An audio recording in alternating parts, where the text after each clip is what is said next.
সংখ্যালঘু সমাজের উপর হাত পড়েছে, তাই অনেকের গা গরম হয়ে গেছে। দিনের পর দিন হিন্দু মহিলারা রেপ হয়েছে, মার্ডার হয়েছে, আমাদের কর্মীরা মার্ডার হয়েছে, বাড়ি ভেঙে দেওয়া হয়েছে, কাউকে যেতে দেখিনি।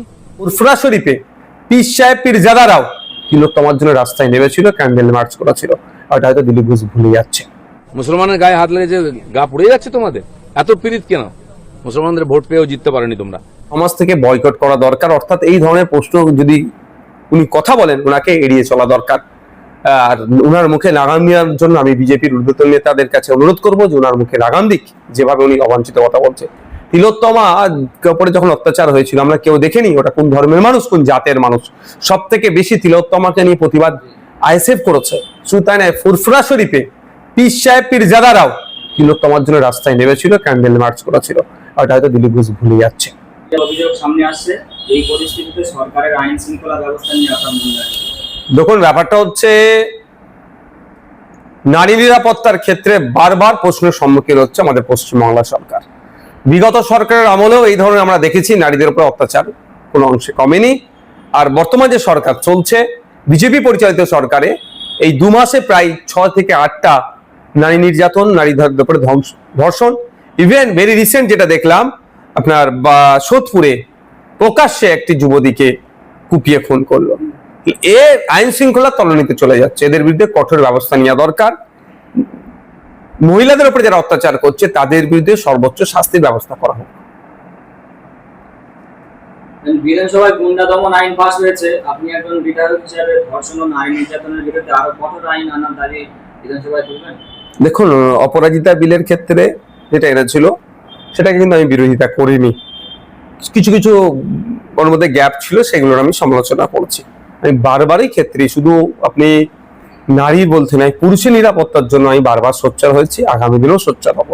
আর বিশেষ করে যারা যে শিশুদের উপর যারা যৌন নিপীড়ন করছেন, অত্যাচার করছে, তাদের বিরুদ্ধে তো সর্বোচ্চ শাস্তি আনা দরকার। তাদেরকে তো ডেথ পেনাল্টি দেওয়া দরকার। বারুইপুরের এই ঘটনা নিয়ে যখন বিজেপির মুখপাত্র দিলীপ ঘোষকে যখন প্রশ্ন করা হয়, তিনি তখন বললেন যে এখন মুসলমানদের উপরে আঘাত এসেছে বলে তখন কি গা জ্বালা করছে। আপনি এই বিষয়টা কিভাবে দেখছেন? দেখুন, ওটা অবাঞ্ছিত কথা বলছে। ওনার নাম যত নেবেন আমার মনে হয় ওনাকে সমাজ থেকে বয়কট করা দরকার, অর্থাৎ এই ধরনের প্রশ্ন যদি উনি কথা বলেন ওনাকে এড়িয়ে চলা দরকার। আর ওনার মুখে লাগাম দেওয়ার জন্য আমি বিজেপির ঊর্ধ্বতন নেতাদের কাছে অনুরোধ করবো যে ওনার মুখে লাগাম দিক, যেভাবে উনি অবাঞ্ছিত কথা বলছে। তিলোত্তমা উপরে যখন অত্যাচার হয়েছিল আমরা কেউ দেখেনি ওটা কোন ধর্মের মানুষ, কোন জাতের মানুষ। সব থেকে বেশি তিলোত্তমাকে নিয়ে প্রতিবাদ আইএসএফ করেছে।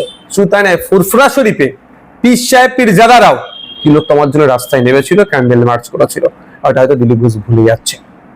ভাইজান, বাংলায় 15 বছর ক্ষমতায় মমতা ছিল, আমরা দেখিনি কোনো ধর্ষণের জায়গায় মমতা গেছে।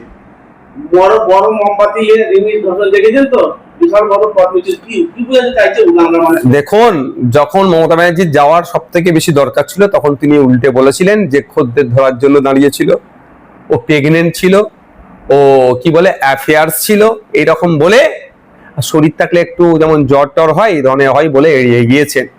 এখন উনি সিম্প্যাথি কুড়ানোর জন্য গল্প করছেন। বাংলার মানুষ মমতা ব্যানার্জিকে রিজেক্ট করেছে, আর নতুন ভাবে নেবে না। আর এই বিজেপি 2 মাসে যে অন্যায় করছে, আগামী দিনে বাংলার মানুষ এই বিজেপিকেও রিজেক্ট করবে। তৃণমূল যে কাজটা করছে, বিজেপি তো সে কাজ, পার্থক্যটা কি রইল ভাইয়া? হ্যাঁ, সেই জন্যই তো মানুষ আবার পরিবর্তন চাইবে। যে মানুষ আজকে ভোট দিয়ে নিয়ে এসেছিল বিজেপিকে, যে ঝালমুড়ি খেয়ে অ্যাড দিল দেশের প্রধানমন্ত্রী নরেন্দ্র দামোদর দাস মোদী, সেই ঝালমুড়িওয়ালাদেরকে উচ্ছেদ করছে বিভিন্ন স্টেশন থেকে। সেটাকে জবাব তো দেবে বাংলার মানুষ। হাইকোর্টে একটা নির্দেশ হয়েছে পুনর্বাসন ছাড়া হকার উচ্ছেদ নিষেধ, তাহলে এবারে কি হকার বাসের মুখে হাসি ফুটবে? দেখুন, এটা তো অনেক আগেই হকার অ্যাক্ট আছে, আইন আছে। স্বাভাবিকভাবে দেশ হচ্ছে জনগণকে নিয়ে, জনগণকে ছাড়া দেশ নয়। যাই আইন হোক না কেন, জনগণের স্বার্থে আইন। তা আপনি যে একজন এখানে একটা ঘুগনির দোকান করে সংসার চালাতো, প্রায় 30 বছর, 20 বছর, 15 বছর ধরে ঘুগনির দোকান করতো, সেখানে এসে আপনি বুল্ডোজার চালিয়ে দেবেন? এটা হতে পারে? এটা ওয়েলফেয়ার স্টেট একটা, তার কি করে হতে পারে? এটা তো রাজা আর প্রজাদের মতো আচরণ হচ্ছে। তো তার জন্য একটা বিকল্প ব্যবস্থা করে দিয়ে তাকে ওখান থেকে সরাতে হবে।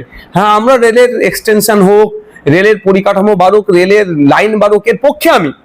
এগুলো করতে গেলে অবশ্যই কিছু না কিছু ক্ষেত্রে হকারদেরকে সরাতে হবে, কিন্তু সরাতে হবে মানে এই নয় তাদেরকে উচ্ছেদ করে দিতে হবে। তাদেরকে বিকল্প ব্যবস্থা দিতে হবে। অবশেষে কোর্ট অর্ডার করেছে, মানতে বাধ্য কোর্টের অর্ডার। এমন একটা আইন হোক না ভাইয়া, ধর্ষণ যদি বাংলাদেশে পুরো মুছে যায়। এমন একটা আইন দেখুন, ব্যাপারটা হচ্ছে আইন আছে, আইনের ব্যবহারটা ঠিক করে করতে হবে। আইনের যদি ব্যবহার ঠিক করে না করা হয়, তাহলে যারা এই ধরনের, যাদের মনে এই ধরনের নোংরামি আছে, তারা সাহস পেয়ে যাবে। আমি চাই ফাস্ট ট্র্যাক কোর্টের মাধ্যমে এর নিষ্পত্তি হোক। ভাইজান তো বলছে আমরা ক্ষমতা এলে যে কাজটা করতে পারেনি বিরোধী, সেই কাজগুলো আমরা করে দেখাবো। ধর্ষণ মানে রাস্তায় প্রকাশ্য ফাঁসি। দেখুন, যুক্তরাষ্ট্র পরিকাঠামোর কিছু নিয়ম নীতি আছে, আইন আদালত আছে, তার বাইরে আমি যেতে পারবো না। যে আমরা বিগত কয়েকদিন একটা ভিডিও সামনে আছে যে ভাঙড় যে কলেজ আছে, ওই কলেজের দুটো দল হয়ে গেছে, এই বিষয়ে কি বলবেন? আমরা দেখছি যারা 11-এ পড়ে, কলেজেও পড়ে না, তারাই গিয়ে ঝাঁটা মারছে। হ্যাঁ, এইটা নিয়ে একটা বিতর্ক হলো দেখেছি, আমিও দেখলাম মিডিয়ার মাধ্যমে। কলেজে আমি বারবার বলে এসেছি, আমাদেরও পার্টির যারা সমর্থক, কড়া ভাষায় আমার হুইপ দিয়ে আছে, কলেজের স্টুডেন্ট ছাড়া কলেজে কেউ না প্রবেশ করতে পারে। স্বাভাবিকভাবে যখন কলেজে স্টুডেন্ট নয় যারা প্রবেশ করতে চাইছে, কলেজের বাকি স্টুডেন্টরা সেটাকে প্রোটেস্ট করেছে, প্রতিবাদ করেছে, এটা তো স্বাভাবিক। কলেজের মান শান শওকাত যেন ঠিক থাকে সেটা দেখার দরকার। বিগত আমলে তৃণমূল কংগ্রেস তো কলেজটাকে পার্টি অফিস বানিয়েছিল, সেটা আর নতুন করে হতে দেবো না। 15 বছর বাংলা ক্ষমতা ছিল মমতা, বাংলার মানুষ মুসলমান বেশি ভোট দিয়েছে। আজ বাংলাদেশে মমতা বাংলার নেই, আজ বিজেপি কে বাংলা এনেছে। মমতা যে কাজ করতে বিজেপি তো সরকার, সে কাজটা পাত্রটা কি রইলো? মমতা ব্যানার্জির দায়িত্ব নিয়ে বিজেপিকে পশ্চিমবাংলায় এনে দিয়েছে, শুধু সংখ্যালঘুদের ভোট নিয়ে সংখ্যালঘুদের তোষণের নামে সংখ্যালঘুদের শোষণ করেছে। আজকের এই যে দুরবস্থার প্রশ্নের সম্মুখীন সংখ্যালঘুরা হচ্ছে, এর জন্য তো দায়ী মমতা ব্যানার্জি। এড়িয়ে যেতে পারে না। শিক্ষায় সংখ্যালঘুদের অবস্থান কোথায়? কর্মসংস্থানে সংখ্যালঘুদের অবস্থান কোথায়? সাচার কমিটির সুপারিশগুলো কি বাস্তবায়ন করেছে? শুধুমাত্র ভোট ব্যাংক করে রেখে মুসলমানদেরকে ধ্বংস করেছে। ঠিক বিজেপি যেটা করতে চাইছে, হিন্দু ভাইদেরকে ভোট ব্যাংক করে রাখতে চাইছে, হিন্দুদেরকে শোষণ করবে। আচ্ছা, হুমায়ুন কবির কি মুসলমানের ঠিকানা নিয়ে বসেছে? ওটা আমার থেকে আপনারা ভালো বলবেন। ভাইজান বলছি, বারুইপুরের এই কাণ্ডটা নিয়ে যখন অভয়ের মা কাকিমাকে প্রশ্ন করা হয়, তখন তিনি বলছেন যে আমার মেয়ে সেফটি জায়গা ছিল, বারুইপুরের কাণ্ডের সাথে এটা কোনো মানে তুলনা হয় না। তাহলে কি বাংলার মেয়েরা ঘরের ভিতর ছাড়া কি বাইরে কোনো সেফটি নয়, নাকি না ক্ষমতা পাওয়ার পুলিশ চেঞ্জ হয়ে গেছে? আমার মনে হয় উনি কোন প্রসঙ্গে বলেছেন এটা আরো একটু ক্লিয়ার করে বলা দরকার। সেফটি মানে উনি যে একটা সরকারি জায়গায় ওনার মেয়ে কর্মরত অবস্থায় ছিল, এটাকে সেফটি জোন বলছে, কি বলছেন এটাকে একটুখানি এর করা দরকার। কারণ ওনার মা বিজেপির বিধায়িকা, মানে এ নয় যে ব্লাইন্ডলি আমি ওনার মায়ের বিরোধিতা করবো, এটুকু আমার এত প্রকাশ্যে বলছি। ওনার মায়ের বক্তব্যটা আগে পুরোপুরি জানতে হবে কোন বেসিসে বলছে সেফটি জোন। তবে আমি এটুকু আশা করবো পশ্চিমবাংলার মেয়েদের বিচারণের ক্ষেত্রে হোক, কর্মস্থলে হোক, আর স্কুলে হোক, আর বাড়িতে, সব জায়গায় যেন সেফটিতে থাকে, এটা ইনশিওর করা দরকার সরকারের। যে আমরা দেখতে পেলাম বাড়িগঞ্জেতে বেশ কয়েকদিন আগে তৃণমূলের লোকদের ঘরে মারধর করা হলো, তাহলে ওরা কি 15 বছর মেরে রেখেছে বলে আজকে কি তারা এরা প্রতিশোধ তুলছে? দেখুন, আমি কোনো মারামারিকে কোনো দিনের জন্য প্রশ্রয় দিইনি, রিকগনাইজ করিনি, এটার বিরোধিতা করি। কিন্তু পাপ করলে জানেন তো কোনো না কোনো ক্ষেত্রে ফিরে আসে। 21শে জানুয়ারি 2023 সাল কলকাতায় আমাদের পার্টির প্রতিষ্ঠা দিবস হচ্ছিল। আমাদের পার্টির ভাঙড়ের ছেলেরা যখন ওখান থেকে গাড়ি করে আসছিল, তৃণমূল তখন সেখানে হামলা চালিয়েছিল, একাধিক মানুষকে হসপিটালাইজ করেছিল। আমি পৌঁছেছিলাম, আমার গাড়ির উপরে হামলা চালিয়েছিল। আমরা ভুলে যাচ্ছি না, বিভিন্ন মিটিং মিছিলে যাওয়ার পথে বা ফেরার পথে তৃণমূল কিভাবে হামলা চালিয়েছিল আমাদের খেয়াল আছে।